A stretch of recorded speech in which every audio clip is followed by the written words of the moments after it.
YouTube, what the crap's going on? HeirofCarthage here, and I am going to be playing up against the vampires. I brought an army here that's 4 spears, 4 pole arms, so halberds, 4 archers, and then I've got like a little flying A-team up here, whatever you want to call them. I've got 2 paladins on a Pegasus, 2 Pegasus knights, and King Luan Leoncoeur on the Hippogriff Bequist.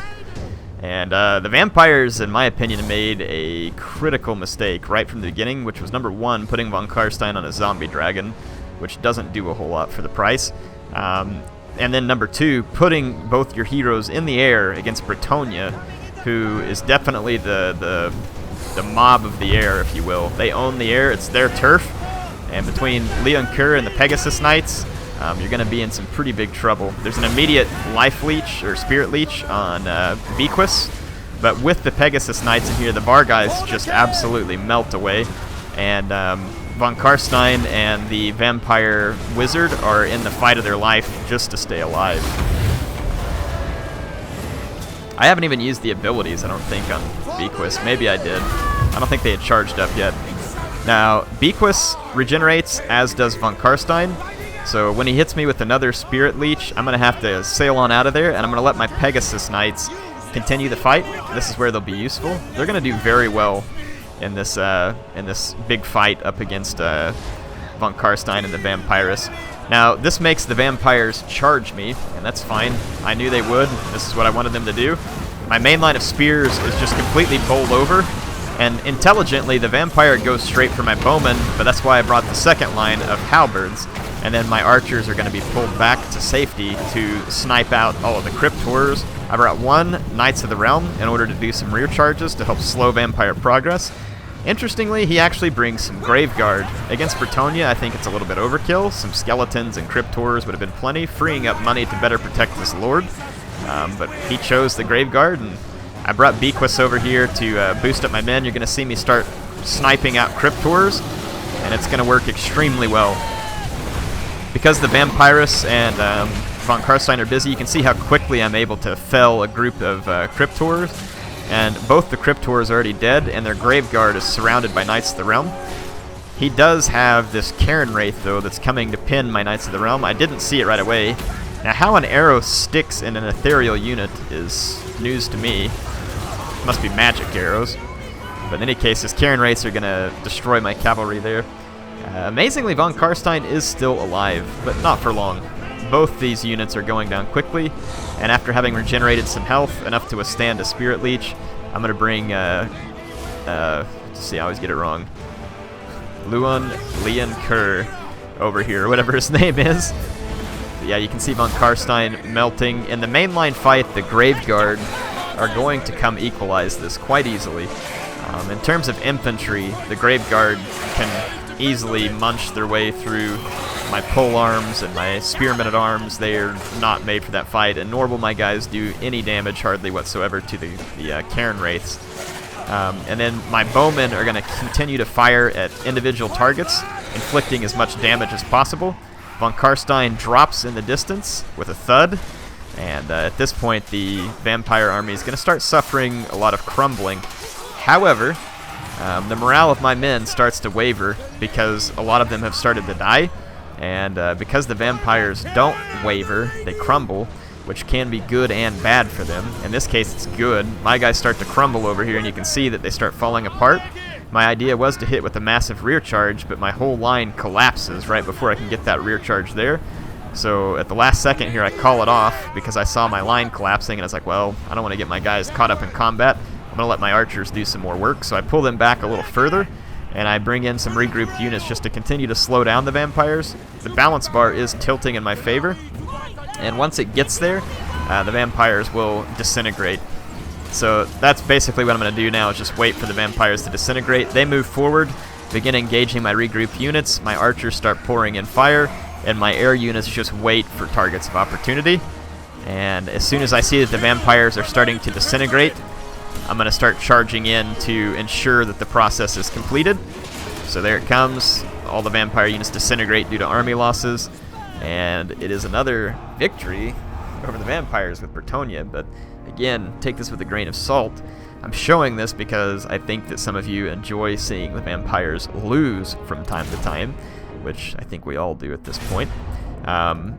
There's been some interesting discussion that I kind of want to cover real quick about some ways to balance the game.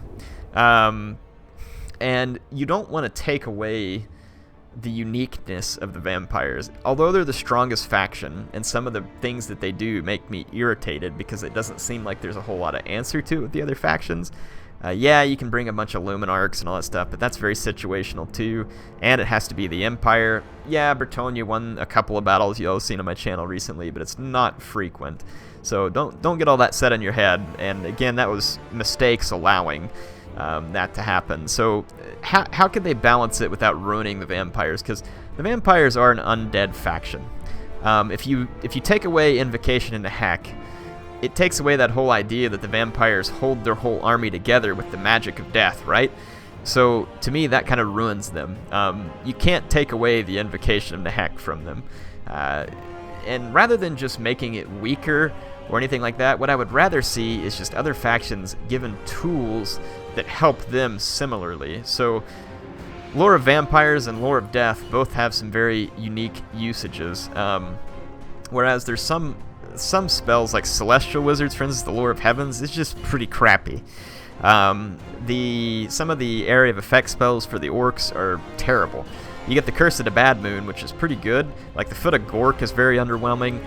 There's a few other buffs and stuff with the Orcs that are quite good, so I'm not trying to say all their magic is crap. It's just, it'd be interesting to see the other magics being brought up to be on a slightly more competitive level with, say, like the Lore of Death or the Lore of Vampires. Now, some of the magic lores are good.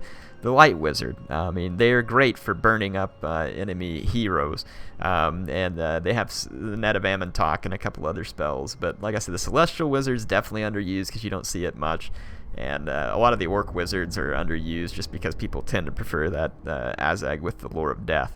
But I mean, again, don't underestimate. You all have seen the Night Goblin Shaman put to good use, and an Orc Shaman too. I would just like to see some of those other ones probably tweaked up a little before we get worried about tweaking the vampires down. And to me, that would be a nice choice just to see what happens if you tweak those up. Does it help fix things? If not, then maybe you look at something else. The other thing I was going to throw in there, and it's a really cool idea, one of the things that's unique to Total War Warhammer from other Total Wars is that you can choose a mount for certain units. So like if I choose Karl Franz, I can get the Warhorse, the Barded Warhorse, the Pegasus, or Deathclaw. This is really cool. I like this. And you still get these experience chevrons that you can give to certain units. But you'll notice in the game, you can, when you're in campaign, when you win a battle, sometimes you win these banners that your unit can carry. And those banners come with particular abilities. Now, how cool would it be for these magic options, objects like talismans and armors and banners and all that kind of stuff? How cool would it be for those to be in multiplayer, available for purchase? It would add a whole lot more layers, and it would give each faction a lot more things they could do and a lot more ways to think about how to use their units and how to buff them up and protect them from who they're playing against.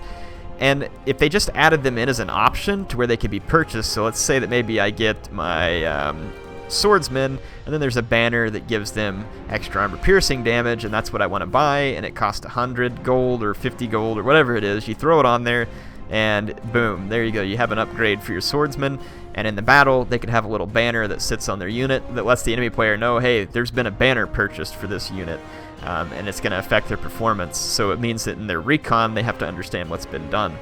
To me, that would be a really cool way, and there's a lot of these objects and stuff that can help increase magic resistance, that can give you little special abilities that could be used in a crafty way, that can make a certain unit be more of a focal point in an army.